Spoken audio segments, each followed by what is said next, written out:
Dear viewer, you have been greeted wherever you are, and welcome to watch this travel video, which is the first episode as a part of a documentary series which we explore a wide range of topics related to climbing the highest peak of Somaliland, and as well as some new archaeological sites recently discovered in the western highland areas of Sanaag region. Although for security purposes, that specific location for these sensitive areas must not be revealed at the present time to protect these positions from looters.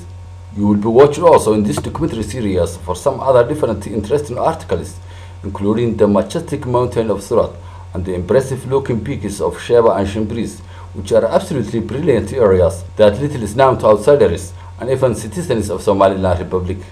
The huge mountain of Surat, with so many natural attractions, includes the areas yet undeveloped for tourism, although it's less than 2 hours drive to the northwest of Erigabo. However, most of the mountainous land is removed, which has become a barrier for any traveler to visit Mount Surat with the absence of good infrastructure for access and communication. The main attractions of Surat mountain are the amazing views from the top of the escarpment down to the distant lowland below the cliff, where measured more than 3,000 meters below in some places, as well as the rich biodiversity that includes at least 300 native plant species, along with many woodlands, including the Juniperus procera tree, which is wild ground in this part of Somaliland. This climbing journey to the western mountains of Sanaag region was launched in April 2014 by the regional coordinator for Ministry of Tourism, Mohammed Salah, with a group of mountain people and the free journalist Mr. Abdikadir Ahmed, locally known as Kabaweyne. Our trip from Erigabo, one late afternoon, we reached Gabgule, which lies at the feet of Mount Sheb at sunset, and it had taken roughly less than an hour's drive with many beautiful views on the way to our tourism destination. We were traveling with a small vehicle owned by a friend of local district council, Mr. Mahmoud Warsama. When we arrived at Gabgule, we were undecided whether we should continue our trip or to stay in this place as the night approached, but after a short rest we agreed to remain that night in this place with Ali Hassan, one of our travel companions, to show us to the best locations we needed to visit.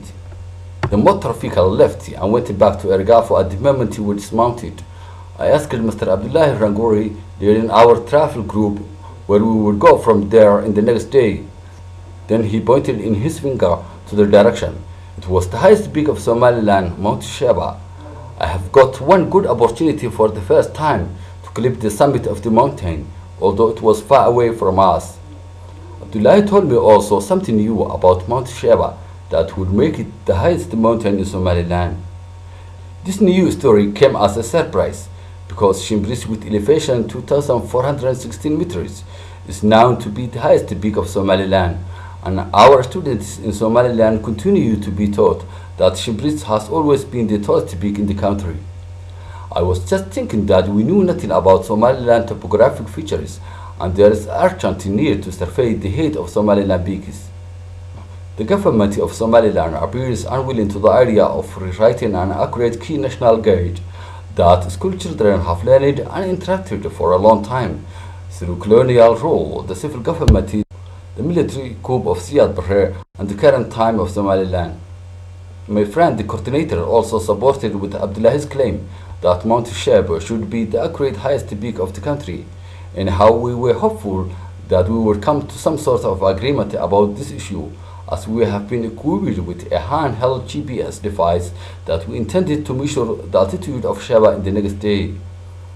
And we hope that our team will bring back the revised measurements regarding the height of these peaks. The mountain of Sheba reminds you the Queen of Sheba, which was once a powerful ancient kingdom that prospered through trade with Somaliland. This queen is mentioned in the holy books of the Quran and the Bible, which describes her visit to Solomon in Ethiopia, as some historians theoretically confirm it, but in fact that can be here in Somaliland. Abdullah told me also they made deep excavation of one archaeological underground location, with the discovery that may solve the secrecy of where the Queen of Sheba buried her treasures. We stayed that night in Gabgule at Ali Hassan's house and talked through the whole night, sitting by the fireside and feeling with great enjoyment, and were much eager to wait for the next day trip to the highest peak of Somaliland,